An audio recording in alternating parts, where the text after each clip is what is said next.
अस्सलाम वालेकुम नाज़रीन, नवाम की राय के साथ मैं हूं आपका मेज़बान डॉक्टर नवीद और इस वक्त आप देख रहे हैं जाग टीवी। आइए आपकी मुलाकात करवाते हैं यहाँ की मशहूर और मरूफ हस्ती है जो किसी तारफ की मुताज नहीं, जिनका नाम है मियाँ जान मोहम्मद जावेद साहब, जो कि हेड है मियाँ जावेद ग्रुप खानेवाल के। और इनसे मिलते हैं। सबसे पहले इनसे ये पूछते हैं कि खास तौर पर इनके सियासत में आने का मकसद क्या था, क्योंकि इन्होंने खानेवाल के लिए एक अपना बेड़ा उठाया कि खिदमत खलक करने का। उस हवाले से इस वक्त जो हुकूमत चल रही है उस हवाले से खासतौर पर महंगाई का एक तूफान सा बरता है, गरीब आदमी के लिए 2 वक्त की रोटी खाना बहुत मुश्किल हुआ पड़ा है, लोग खुदकुशियां कर रहे हैं उस हवाले से। और ख़ास तौर पे टैक्सेस के हवाले से हम गवर्नमेंट ऑफ पाकिस्तान को टैक्स पे करते हैं, क्या हमारी हुकूमत पाकिस्तान कोई इसमें सहूलियात ही दे रही है कि टैक्स दिए जा रही है। उसके अलावा बाकी जो इस वक्त मौजूदा सिचुएशन चल रही है उसके हवाले से, और ख़ास तौर पर आपको ये बताता जाऊँ कि ये अगले नेक्स्ट इलेक्शन जब भी हुए, देखो अदम तमाद आ रहा है, हो सकता है इसी साल आ जाए, हो सकता है अगले साल आ जाए, तो ये MNA का इलेक्शन भी खानेवाल से लड़ने के लिए जा रहे हैं। नीचे इनके 2 MPA भी हैं और बल्दियाती इलेक्शन में भी ये हिस्सा लेने के लिए जो है ना वो जा रहे हैं। आइए आपकी मुलाकात करवाते हैं मियाँ जान मोहम्मद जावेद साहब के साथ। अस्सलाम वालेकुम सर। वालेकुम सलाम। सर कैसे हैं आप? ठीक है। औज़ु बिल्लाहि मिनश शैतानिर रजीम, बिस्मिल्लाहिर रहमानिर रहीम, अल्हम्दुलिल्लाह। सर सबसे पहले आपने एक सियासी जमात का वजूद रखा, वो भी खानेवाल डिस्ट्रिक्ट के। जी। तो आपको ये शौक कैसे पैदा हुआ? आप एक बिजनेसमैन है, बिजनेस में आपका एक नाम है, तो इस हवाले से। एक्चुअली हमारा जो मकसद था जी वो सिर्फ खिदमत का है जी, और हमारा कोई मकसद नहीं है, क्योंकि मैं खानेवाल से बिलोंग करता हूँ। खानेवाल के साथ ही एक हमारा गांव है जी नानकपुर, वहाँ से मैं उठा हूँ। उसके बाद हमने यहाँ पे बिजनेस किया। बिजनेस करने के बाद जो है अल्लाह ताला ने तरक्की दी, बहुत ज़्यादा तरक्की दी। उसके बाद वहाँ पे हमने अपने काम शुरू किए। मैंने कोई प्रोजेक्ट किए जी रफ़ाए आमा के, और मैंने वहाँ पे जान मोहम्मद जावेद ट्रस्ट के नाम से एक फाउंडेशन बनाई, और वहाँ पे 100% अपने पैसे से जो भी अल्लाह ताला ने तौफीक दी है वहाँ पे हमने काफ़ी काम कर रहे हैं, किए हैं और कर रहे हैं। लेकिन ये कि जब मैंने वहाँ पे गया और मैंने कुछ काम किए, उसके बाद जब मैं वहाँ पे काम किए और जब लोगों का रिस्पांस आया, लोगों ने काफ़ी चीज़ें जो थी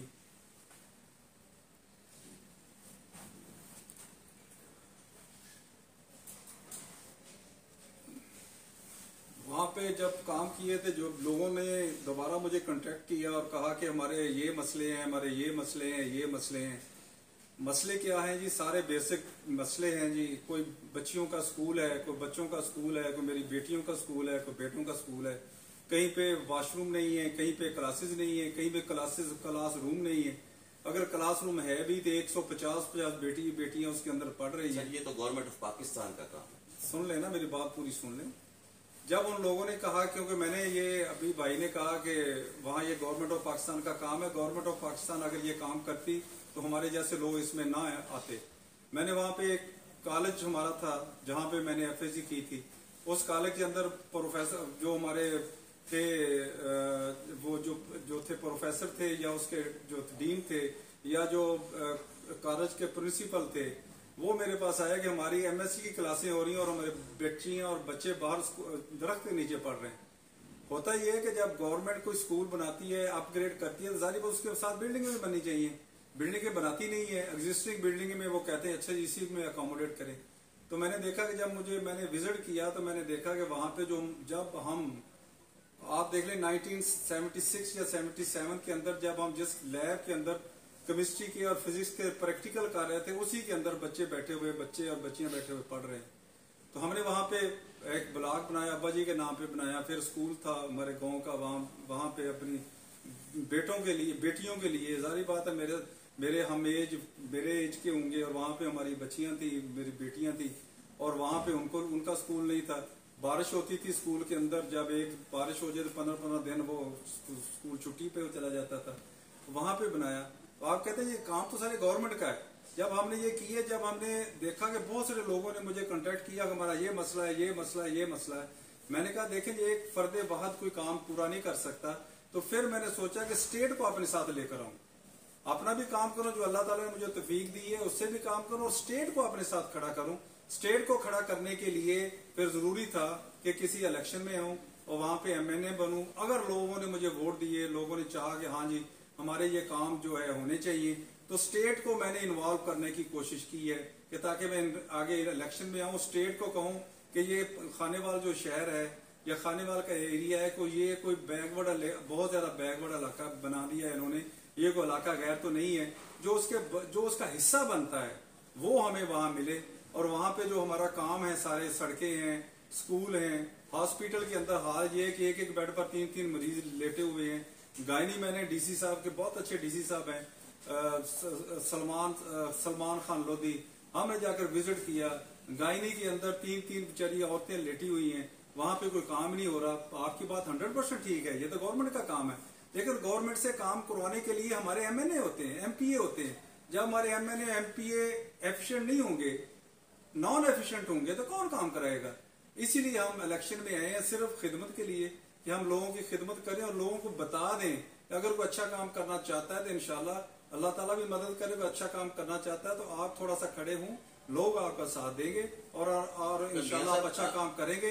اور ہمارا ایک نعرہ ہے کہ ہم خانیوال کو بدلیں گے انشاءاللہ. اللہ کے فضل و کرم سے ہم انشاءاللہ خانیوال کو بدلیں گے. آپ کی ایک پوزیٹیو سوچ ہے جو کہ آپ اس سیاست کو ایک خدمت خلق سوچ کے لے کے آئے ہیں خانیوال کے لیے.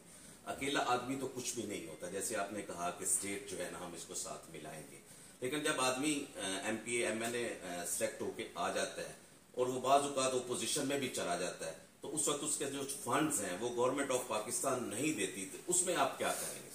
دیکھیں جی, پوری دنیا میں یہ ہے کہ جہاں پہ آپ ایم این اے یا ایم پی اے بنتے ہیں تو فنڈ آپ کو گورنمنٹ کو ریلیز کرنی چاہیے. اس کی میں ایک مثال دے دیتا ہوں. 2002 سے لے کر 2008 تک میرا بھائی ایم این اے رہا اسلام آباد کا, اپوزیشن میں تھے. انتظامیہ سے مل کر, سارا کچھ مل کر ہم نے جو اسلام آباد کے کافی سارے کام کروائے تھے. اگر آپ کا ویژن ہو, دیانتدار ہو آپ, گورنمنٹ آپ کی سپورٹ کرے گی. آپ اپوزیشن میں ہیں تو آپ کا رائٹ تو بنتا ہے, آپ کا جو حصہ ہے آپ دیں, ان کو دیں, اور آپ دیانتداری سے خرچ کریں اپنے لوگوں پہ, اس میں کوئی مسئلہ نہیں ہے. موسٹلی ایم این اے حضرات جو ہمارے اپوزیشن میں بیٹھے ہوتے ہیں, یا ایم پی اے حضرات جو اپوزیشن میں بیٹھے ہیں, آپ نے آن دا ریکارڈ بھی سنا ہوگا کہ ہمیں کوئی فنڈس نہیں دیتے, ہم کیسے حلقوں میں جا کے کس لحاظ سے ہم ترقیاتی کام کروائیں. اس لحاظ سے میں جو ہے نا یہ ساری بات میں کر رہا ہوں آپ سے. آپ کی بات ٹھیک ہے, لیکن انشاءاللہ ہم کوشش کریں گے, اپنی پوری کوشش کریں گے. ہمارے سارے دوست ہی ہوں گے, ان کو انشاءاللہ ریکویسٹ کریں گے, لے کر آئیں گے. یہ دیکھیں, آپ کا ویژن ہونا چاہیے اور آپ کی پاور ہونی چاہیے. تیسرا یہ کہ آپ کا اتنا سٹیمنا ہونا چاہیے کہ آپ ان کو قائل کر سکیں یا وہ آپ کو قائل کر لیں. آپ ایک علاقے سے آئے ہیں, وہاں پہ ظاہری بات ہے جو فنڈ آپ ریلیز کرتے ہیں تو وہ ریلیز کریں تاکہ وہاں پہ لوگوں کے کام ہوں, لیکن وہ جو فنڈ ہے دیانتدارانہ طریقے سے لوگوں پہ خرچ ہونے چاہیے. میری تو دعا ہے, بلکہ ہم سب لوگوں کی دعا ہے کہ آپ کے ویژن کو جو ہے نا اللہ پاک کامیاب کرے. آمین. اس کے علاوہ اب ہم شروع ہوتے ہیں تھوڑی سی اس حوالے سے کہ جب سے پی ٹی آئی کی حکومت آئی ہے, مہنگائی کا ایک طوفان سا ہے. غریب آدمی کے لیے 2 وقت کھانے کی روٹی بڑی مشکل سے پوری ہوتی ہے, اور لوگ خودکشیاں کر رہے ہیں, آپ کے سامنے ہیں. بچے پارلیمنٹ ہاؤس کے سامنے سیل آؤٹ کے لیے لگائے گئے, وہ بھی آپ دیکھ رہے ہیں. کس نظر سے دیکھ رہے ہیں آپ یہ چیزیں؟ اس کا چلو کورونا کی وجہ سے کچھ ہوا, کچھ عالمی منڈی کی وجہ سے ہوا, کیا اس میں پی ٹی آئی اس ملک کو نہیں سنبھال پائی جس کی وجہ سے آج ہمیں یہ دن دیکھنا پڑا؟ بالکل صحیح بات آپ کی جی, سنبھال نہیں پائی. ایکچولی ویژن کا فقدان ہے جی. میں یہ کہتا ہوں کہ آپ پروڈکشن کو بڑھائیں. آپ نے ادارے بنائے ہیں ریٹ کنٹرول کرنے کے لیے. ریٹ ایسے کنٹرول نہیں ہوتا. ریٹ ہوتا ہے ڈیمانڈ اور سپلائی پہ. جتنی ڈیمانڈ ہے, آپ کے جو ادارے ہیں ان کو ورکنگ کرنی چاہیے کہ ہماری ڈیمانڈ کتنی ہے. ہماری آبادی 2.4% کے حساب سے بڑھ رہی ہے. اگر آپ 2.4% کے حساب سے اپنے سسٹم کو اپ گریڈ کرتے رہیں گے تو آپ کے یہ مسئلے نہیں ہوں گے. تیسرا یہ کہ جو آپ کا ہے, جو چیز آپ پیدا کرتے ہیں, فرض کیا کاٹن ہے, آپ کے کارن ہے, آپ کا ویٹ ہے, آپ کا ملٹ ہے, جو بھی چیز آپ پروڈیوس کرتے ہیں, آپ کا شوگر ہے, اس کو آپ 2.4% ہر سال بڑھاتے جائیں. پروڈکشن بڑھائیں. پروڈکشن بڑھائیں گے تو ریٹ آپ کا آٹومیٹکلی کنٹرول ہو جائے گا. آپ کا ریٹ کنٹرول کرنے سے کبھی ریٹ کنٹرول نہیں ہوتا. جب آپ کی ڈیمانڈ زیادہ ہوگی, سپلائی کم ہوگی, آپ جو مرضی کر لیں, جتنے مرضی لوگوں کو اٹھا لیں, اندر کر دیں, جو مرضی کریں, ریٹ کنٹرول نہیں ہوگا. وہ بلیک میلنگ میں چلے جاتے ہیں اور وہ بلیک مارکیٹنگ شروع ہو جاتی ہے. میرا اپنا ذاتی خیال ہے کہ اپنی پروڈکشن بڑھائیں. پروڈکشن کیسے بڑھائیں؟ اس کے لیے اچھا سیڈ لیں. اب دیکھیں گورنمنٹ ہے, لوگوں کو ذمہ دار کو کھاد ہی نہیں ملی. آج جب کسی نے کنٹرول کرنا ہے, یہ گورنمنٹ کا کام ہے کنٹرول کرنا, کھاد سپلائی کرنا. ہر فارمر تو نہیں باہر سے امپورٹ کر سکتا. 9-10 ہزار روپے کی ملی ہے, 9-10 ہزار روپے کی ملی. تو یہ فقدان ہے نا, یہ مینجمنٹ ہے. مینجمنٹ نہیں ہو رہی, مینج نہیں ہو رہا ان سے. مینج اسی طرح ہوتا ہے کہ آپ जो आपकी डिमांड है आपको पता होना चाहिए, उससे आप 5% ज्यादा चीज मंगवा लें या 5% ज्यादा चीज प्रोड्यूस कर लें अपनी कंट्री के अंदर, जो मर्जी कर लें, कभी रेट नहीं बढ़ेगा। हमने तो कभी एक्सपोर्ट पे तवज्जो ही नहीं दी, हम तो इंपोर्ट ही करते हैं। नहीं, एक्सपोर्ट तो जो देनी चाहिए ना, देखें उसका दो चीजें, एक तो आप अच्छा सीड लेकर आए, और जो दुनिया का बेस्ट सीड है, हमारे जो एग्रीकल्चर वाले हैं अगर ये प्रोड्यूस नहीं कर सकते दुनिया से परचेज कर लें, सीड लें, और उसके जो रिक्वायरमेंट है, खाद है, जो भी है उसको आप पूरी दें। उसके बाद आप जो है आपका जो है आपकी प्रोडक्शन बढ़ेगी, या प्रोडक्शन बढ़ेगी रेट कंट्रोल हो जाएगा। मैं थोड़ी सी आपको मिसाल देता हूँ। अयूब खां के जमाने में हम छोटे से थे तो हमारे कहत आ गया था यहाँ पे गंदम नहीं थी, तो उन्होंने एक वो प्रोग्राम था, पता नहीं क्या नाम था उसका, उसके तहत उन्होंने मक्की कॉर्न भेजी थी, जो आजकल हमारे यहाँ पे प्रोड्यूस हो रही, बड़ी बड़ी कॉर्न की, लोगों ने वो खाई थी। फिर इन्होंने सीड मंगवाया था, वो इरी पा के नाम से था, इरी नहीं सॉरी मैक्सी पा के नाम था, जो ऐसा सीड था। जब वो सीड लेकर आए और उन्होंने वो सीड यहाँ पे ग्रो किया, उसकी अगर फॉर एग्जाम्पल पहले 15 मन थी पर एकड़, फिर 35 से 35-40 मन होगी, और यकीन करें हमारे में मंडियों के अंदर गंदम रखने की जगह नहीं थी, इतनी प्रोडक्शन हो गई थी। 1 एकड़ से अब उस टाइम आप देखेंगे जो कॉर्न हो रही थी वो 12-15 मन पर एकड़ हो रही थी, अभी 120-30 मन हो रही है। 120-30 मन क्यों हो रही है? कि हाइब्रिड सीड है आपके पास, आप उसके बाद उसको खाद देते हैं, जो रिक्वायरमेंट पूरी करते हैं, उसके बाद आपकी वो बढ़ जाती है। अभी हाल ये है कि आप, क्योंकि हम ये पोल्ट्री का काम करते हैं, मैं आपके ये भी मैं करना चाहता हूँ, कॉर्न हो रही है बहुत ज्यादा, एक्सपोर्ट हो रही है कॉर्न। पिछले साल 3 लाख टन हुई थी, इस साल शायद 8-10 लाख टन, अभी रिपोर्टें आ रही हैं, मेरे पास 100% कंफर्म नहीं है, 8-10 लाख टन मक्की एक्सपोर्ट हो रही है। अब मक्की एक्सपोर्ट हो रही है क्योंकि डॉलर जो है वो, रुपया बहुत डिवैल्यू हो गया है, तो वो उनको फिजिबल है। अब जो उनको फिजिबल है वो एक्सपोर्ट कर रहे हैं, तो जो यहाँ फीड बनती है, जब कुछ बनता है, जो फीड बनती है उसमें सिर्फ एक कॉर्न होती है आपके पास जो अवेलेबल है, बाकी हर चीज आप इंपोर्ट करते हैं। जब वो एक्सपोर्ट करेंगे तो जारी पर वो शॉर्ट हो जाएगी, तो उसका रेट बढ़ जाएगा।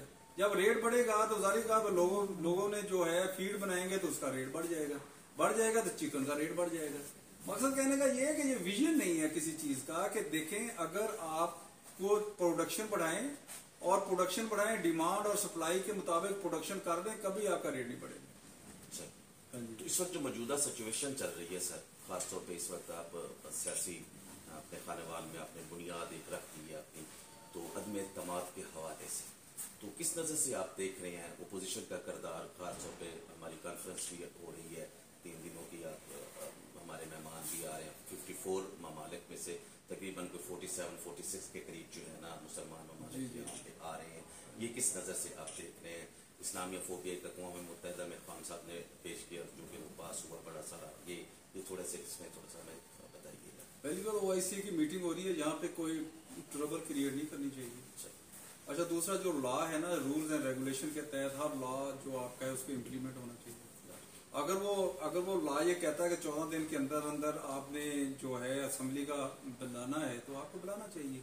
वो तो 25 डेट दे दी ना, 25 लेट है ना जी। हाँ जी, वो मतलब जो आपका आइन को फॉलो करना चाहिए, जो आइन कहता है उसको फॉलो करना चाहिए। और दूसरा ये है कि देखें, ये जो कहते हैं कि कभी MP उधर चले गए या MNA उधर चले गए, तो ये गवर्नमेंट भी करती है, अपोजिशन वाले करते हैं, ये नहीं होना चाहिए। जो बंदा इलेक्ट होकर आता है और वो इलेक्ट होकर आता है तो उसी पार्टी के अंदर उसको रहना चाहिए। हाँ, अगर वो कहता है कि मैं आपकी पॉलिसियों से इख्तलाफ करता हूँ, तो फिर आपको ये होना चाहिए कि आप ठीक है रिजाइन करें और उसके बाद वहां पे दोबारा इलेक्शन लड़के आ जाए, अवाम में जाए दोबारा, बिल्कुल अवाम में जाए। हाँ जी, ये तरीकाकार तो ठीक नहीं है। इस तरह तो हुकूमतें नहीं चलती। पहले इन्होंने PTI ने किया, वो MPA वगैरह वो जो नून लीग के थे वो इन्होंने अपने साथ मिलाए। अच्छा, उन्होंने उनको डिस्क्वालीफाई तो नहीं किया था, 12 उन्होंने नोटिस वगैरह इशू किए, तो अब वो कर रहे हैं। अब ये कि जो बंदा हो उसको इनिकेबली काम करना चाहिए, काम करने का उसको जो है टाइम देना चाहिए, ताकि वो मुल्क के पॉलिसियों में बाकी सारे अपनी पॉलिसी इम्प्लीमेंट करा सके। और हर टाइम ये जो MNA आने या ये MP आने जाने का ये नहीं होना चाहिए। और तीसरा ये कि क्यों आते हैं लोग, रीजन क्या है, लोग क्यों आते हैं? लोग इसलिए आते हैं कि जैसे आपने पहले कहा कि जो गवर्नमेंट होती है अपोजिशन को फंड नहीं देती, क्यों नहीं देती, वो भी MNA जीत कर आते हैं। हाँ, कंट्रोल करना, मॉनिटरिंग करना गवर्नमेंट का काम है, हेंकी फेंकी ना हो, लेकिन उनका जो राइट बनता है वो अगर आप राइट देंगे तो ये चीजें नहीं होंगी। हम हुकूमत पाकिस्तान को टैक्स पे करते हैं, हम माशाल्लाह इतने बड़े बिजनेस के हेड भी हैं, जैसे आपने कहा कि मैंने आपके बच्चों को दे दिया, मैंने खिदमत खलक का जज्बा लेके जो है ना फील्ड में निकला हूँ, तो इस हवाले से क्या हुकूमत पाकिस्तान आपको कोई सहूलियात ही प्रोवाइड करे कि हम सिर्फ टैक्स ही दिए जा रहे हैं और हमारा आज तक किसी ने हमें चेक एंड बैलेंस नहीं दिया कि हमारे पास इतना टैक्स इकट्ठा हुआ? जिस तरह खान साहब ने कहा, FBR की रिपोर्ट के मुताबिक कहा कि इस दफा हमारा रेवेन्यू बहुत ज्यादा इकट्ठा हुआ, लेकिन अगर महंगाई होगी तो उसमें गरीब आदमी के लिए सब्सिडी क्यों नहीं दी गई? इसकी क्या रीजन है सर? एक्चुअली ना जी, हम जो है टैक्स देने वाली कौम नहीं है, ठीक है। जितना आपका टैक्स बनता है देना चाहिए। जब आप टैक्स देंगे तो आपकी गवर्नमेंट भी चलेगी, आपको गवर्नमेंट फैसिलिटेट भी कर सकती है, आपके अस्पताल भी ठीक करेगी, आपकी रोड भी ठीक करेंगी। पहली तो बात है टैक्स देना चाहिए, दयानतदारी से देना चाहिए। और गवर्नमेंट को भी चाहिए कि इतना टैक्स ना लगाए कि लोग अफोर्ड ही ना कर सकें। होता क्या है, हमारा फुकदान इस चीज का है कि जब आप जो एग्जिस्टिंग सिस्टम चल रहा होता है, जो इंडस्ट्री चल रही है, तो उसमें टैक्स पे टैक्स लगाते जाते हैं। आपको चाहिए कि नए कोई इंडस्ट्री लगे, नए चीजें आए और उसके ऊपर आप टैक्स लगाएं, और आप जितना टैक्स कम करेंगे और आप उसका बेस बढ़ा देंगे, उस बेस बढ़ाने से आपकी टैक्स कलेक्शन बहुत हो जाएगी। आप देखें, थोड़ा सा आप मोटरवे को देख लें, आप GT रोड को देख लें, कितना टैक्स होता है, थोड़ा बहुत टैक्स 400, 500, 800 फर्ज किया चलता था। आप देख लें रेवेन्यू कितना आ रहा है, आप उसी को कर दें, 2000 रुपये टैक्स कर दें तो वो आपका काम हो जाएगा। टैक्स की शरह कम होनी चाहिए और उसका बेस बड़ा होना चाहिए। देखिए, हमारे अल्लाह का शुक्र है, 220 जो है हमारी 220 मिलियन आबादी है, 22 करोड़ हमारी आबादी है, 22-23 करोड़ आबादी है। आप देखिए, उसको टैक्स अगर लें और उसकी शरह कम हो, और आप देखिए कितना आपका रेवेन्यू इकट्ठा हो सकता है। लेकिन होता ये है कि आप जो एग्जिस्टिंग चल रहा होता है। अच्छा, तीसरा ये मेरा अपना जाती ख्याल है, जो हमारे आ रहे होते हैं ना जी, वो होते हैं चार्टर अकाउंटेंट, वो हिसाब किताब करते हैं, इसको ऊपर कर दो टैक्स को, इसको नीचे कर दो, इतना आ जाएगा, इतना चला जाएगा। ये होना चाहिए। जो आपका इकोनॉमी को आप बूस्ट करें, जब इकोनॉमी को बूस्ट करेंगे तो आपको टैक्स भी बनेगा। ये नहीं है जो चल रहा है इसका टैक्स 12 से 15 कर दो, इतना पैसा आ जाएगा। अब जब आएगा सोचने की बात ये, वो कहाँ से आएगा? कोई इंडस्ट्रियलिस्ट, कोई बंदा जो काम करता है अपनी जेब से नहीं देता, वो पास ऑन कर देता है। जब वो पास ऑन कर देता है, अल्टीमेट इफेक्ट किस पे आएगा? अल्टीमेट इफेक्ट जो बंदा एंड कंज्यूमर है वो आएगा। अच्छा, जो अमीर बंदा फर्ज किया, उसने वो देता है, आप कहते हैं कि जी जब थोड़ा सा होता वो उसका शुगर होगी जी, ये चीज कम कर दो, कोलेस्ट्रॉल बढ़ गया, ये कम कर दो। खाता तो गरीब है बेचारा, वो रोटी ज्यादा वो खाएगा, बाकी चीजें वो खाएगा, टैक्स वो ज्यादा दे रहा है ना। ये चीजें ठीक नहीं है, ये चीजें ठीक नहीं है। ये जो है आपको चाहिए कि ये ना हो, ठीक है। टैक्स का आपका बेस ज्यादा हो और टैक्स आपका कम हो। हमेशा याद रखें कि टैक्स जो पे कर रहा होता है वो एंड कंज्यूमर कर रहा होता है। लास्ट पे मियां साहब, हुकूमत पाकिस्तान को जो इस वक्त मौजूदा सिचुएशन चल रही है, क्या मैसेज कन्वे करेंगे सर? मेरा ख्याल है कि हुकूमत को अपने जो है ना जी, जो विजन भी ठीक करना चाहिए, और दूसरा ये कि ये जो गाली गलौज की सियासत है ये नहीं होनी चाहिए। हमारे जो देखें, हमारा जो यंग यूथ जनरेशन है, बाकी है, जब बच्चे ऐसी गालियां सुनते हैं, लीडर गालियां निकालता है, तो ज़ाहिर बात नीचे वो नीचे आती हैं। वो अच्छी बात नहीं है। अगर आपने कोई बंदा चोर है, कोई गलत काम किया है, तो उनको चाहिए कि अदारे आपके हैं, अदारों को आप स्ट्रेंथन करें, अदारों को आप मजबूत करें, और उसके ऊपर हमारे जो है हमारे जज साहबान हैं, वो उनको देखें, लुक आफ्टर करें, देखें जो बंदा गिल्टी है उसको ईमानदाराना तरीके से सजा दें, जो नहीं गिल्टी है उसको बदनाम नहीं होना चाहिए, और मुल्क के अंदर हार्मनी होनी चाहिए। ये नहीं है कि कोई सेपरीगेशन हो जी, एक दूसरे को लड़ना शुरू कर दें, ये PTI का है, ये जमात इस्लामी का है, ये नून लीग का है, ये काफ लीग का है, ये नहीं होना चाहिए। ठीक है, आपकी एफिलिएशन है किसी के साथ, आप उसके जो मैनिफेस्टो से आप उसको एग्री करते हैं या उस पार्टी में आप जाते हैं, तो ये सियासी तौर पर दुश्मनी नहीं होनी चाहिए। सियासी तौर पर ठीक है, जब एक बंदा जीत जाए तो दूसरा जाकर उसको मुबारकबाद भी दे और उसके साथ जो है उसके गले भी लगे, और ये होना चाहिए। ये नहीं है कि लड़ाइयाँ झगड़े और ये अच्छी बात। बिरादरान साहब ने तो अच्छी सियासत की है। जी सारे अच्छी, सबको अच्छी करनी चाहिए, सबको अच्छी करनी चाहिए, मतलब ये कोई दुश्मनी नहीं होनी चाहिए। मियां साहब आपका बहुत शुक्रिया कि आपने अपने कीमती टाइम से हमें टाइम दिया। जी बड़ी मेहरबानी है आप लोगों की, बड़ी मेहरबानी जी आप आए। नाज़रीन ये थे आज के हमारे जो मेहमान थे, मियां जयान मोहम्मद जवेद साहब थे। उन्होंने बड़ा कीमती टाइम दिया। और एक छोटी सी बात करता जाऊं, जैसे ये सियासत में एंट्री इन्होंने की है, अगर ये एज ए खिदमत खलक के तौर पे की है ना, तो इससे बड़ी बात और कोई नहीं होती। कैमरामैन इमरान के साथ डॉक्टर नवीज, जाग टीवी।